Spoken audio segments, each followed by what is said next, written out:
नमस्कार, मैं हूं छाया घनौलिया और आप देख रहे हैं इंडिया न्यूज। बेगूसराय से खबर सामने आ रही है। राष्ट्रीय जनता दल यानी कि राजद के जो विधायक है बोगो सिंह, उन्होंने काफी सारी टिप्पणियां दी हैं क्योंकि जो उनकी पार्टी को लेकर बहुत सारी प्रतिक्रियाएं सामने आ रही थी कि उनकी पार्टी टूट रही है और जिस गठबंधन से वो आते हैं, यानी कि मैं बात कर रही हूँ इंडिया गठबंधन की, उस गठबंधन में वो नहीं रह रहे हैं या बहुत सारे नेता हैं जो अलग गठबंधन के साथ जुड़ रहे हैं। ये सारी प्रतिक्रियाएं सामने आ रही थी।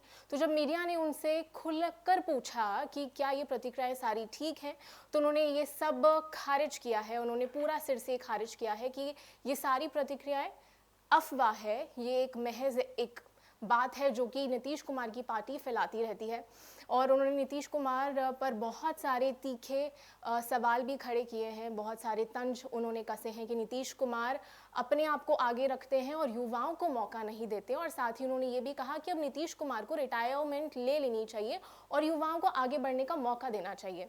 और साथ ही उन्होंने कहा कि हम सड़क से लेके सदन तक बहुत सारी ईमानदारी से सारे मुद्दे उठाते हैं, हमारी पार्टी 100% साथ में है। और साथ ही उन्होंने कहा कि नीतीश कुमार बहुत सारी अफवाहें फैलाते हैं, जैसे कि ये वाली प्रतिक्रियाएं सामने आ रही थी कि पार्टी टूट रही है, यानी कि राजद पार्टी टूट रही है और साथ में गठबंधन, जिस गठबंधन से वो आते हैं वो भी टूट रहा है। लेकिन उन्होंने वो सब कुछ खारिज किया है और वो क्या कुछ कह रहे हैं ये जरा इस वीडियो में सुनिए।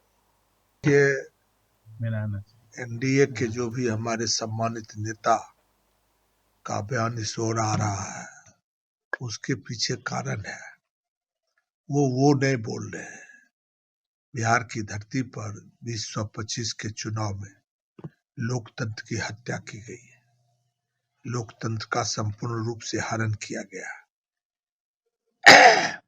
और हमारे राष्ट्रीय जनता दल के या हमारे महागठबंधन के कोई भी माननीय विधायक उनके संपर्क में नहीं है।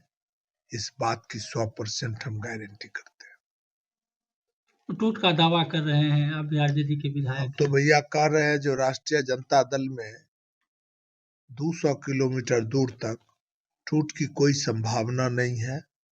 हम लोग ईमानदारी से सड़क से लेके विधानसभा तक जनहित के मुद्दे को उठाएंगे और कारगर रूप से विपक्ष की भूमिका निभाने का सार्थक प्रयास करें। देखिए, हम शुरू से कर रहे हैं, जो हमारे आदरणीय नीतीश जी जो है, उनका इकबाल खत्म हो चुका है। उनको मार्गदर्शक मंडल में नए युवक को आशीर्वाद देना चाहिए, प्यार देना चाहिए। बेगूसराय सहित संपूर्ण बिहार में पुलिस का इकबाल अपराधियों पर 0 पर आउट हो गया है और जब तक शासन प्रशासन का इकबाल अपराधी पर कायम नहीं होगा, इसी तरह से हमारे बच्चे अपराधी के हाथों मारे जाएंगे। हम नीतीश जी को छोड़ देने के लिए नहीं कहा। मैंने कहा जो हमारे गार्जियन है, आदरणीय बिहार के वर्तमान जो मुख्यमंत्री हैं नीतीश जी, उनको दर्शनी मंडल में जाना चाहिए, मार्गदर्शन करना चाहिए नए युवक का। हम ये कह रहा हूँ, हम छोड़ने के लिए नहीं कह रहा हूँ। जब तक उनके शरीर में सांस है तब तक बिहार के युवक को उनको अपना आशीर्वाद और प्यार देना चाहिए। निशांत को राजनीति में आना चाहिए। निशांत यदि राजनीति में आते हैं तो दिल से स्वागत है। नया युवक की डिमांड बिहार की जनता को है। देखिए, एक बात जान लीजिए, माननीय सांसद गिरिराज जी की बातों पर आपको भी कोई नोटिस नहीं लेना चाहिए और हमको भी कोई नोटिस नहीं लेना चाहिए।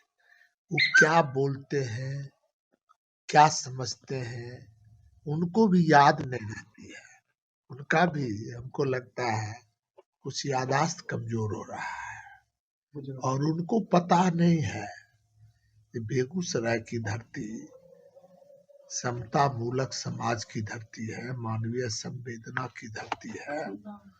हिंदू मुस्लिम सिख ईसाई बैकवर्ड फॉरवर्ड भाई भाई की धरती है और हम इस मिट्टी के लाल हैं जिस मिट्टी ने राष्ट्र कवि दिनकर जी को पैदा करने का कार्य किया। जिस दिनकर ने बेगूसराय की पहचान कलम के माध्यम से पूरी दुनिया में देने का कार्य किया। तो हम दिनकर के बेटे हैं, दिनकर के वंशज हैं। तो मेरे हाथ में, मेरे घर में कलम भरे पड़े हैं, तो मुझे लाठी और तलवार की क्या आवश्यकता है।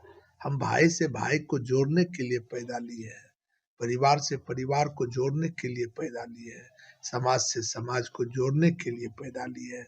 हम भारत के लाल हैं, हम बेगूसराय की मिट्टी की खुशबू हैं।